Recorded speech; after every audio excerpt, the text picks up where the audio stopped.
जांभळे कासारी news, तुमच्या गावचा आवाज. चर्चाही होणार आहे. कासारी व जांभळी नदीला पूर, कोल्हापूर राजापूर राज्य महामार्ग बंद.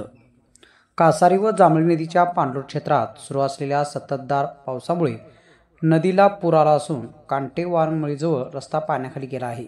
त्यामुळे कोल्हापूर राजापूर राज्य महामार्ग वाहतुकीसाठी बंद करण्यात आला आहे. करंजपर्यंत वाहतूक सुरू असून बरकी बंधाराही पाण्याखाली गेल्याची माहिती आहे.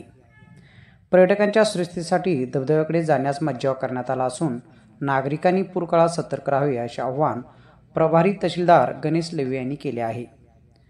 पन्हाळा तालुक्यातील पडसाळी व वाशी रस्त्यावर पाणी साचल्यामुळे वाहतूक ठप्प झाली आहे. पिसात्रीजवळ जांभळी नदीवरील पूल पाण्याखाली असून मुसलमानवाडा व रुव्याच्या वड्याजवळ आलेल्या पुरामुळे 10-12 गावांचा बाजारभोगाशी संपर्क तुटला आहे. पन्हाळा तहसीलदार माधवी शिंदे यांच्या सूचनेनुसार बाजारभोगातील महसूल यंत्रणा सतर्क आहे. कोल्हापूर ते बाजारभोगादरम्यान वाहतूक सुरू असली तरी नागरिकांनी पुराच्या पार्श्वभूमीवर काळजी घेण्याचे आवाहन प्रशासनाने केले आहे. जांभळी कासारी न्यूजसाठी राम कर्ले.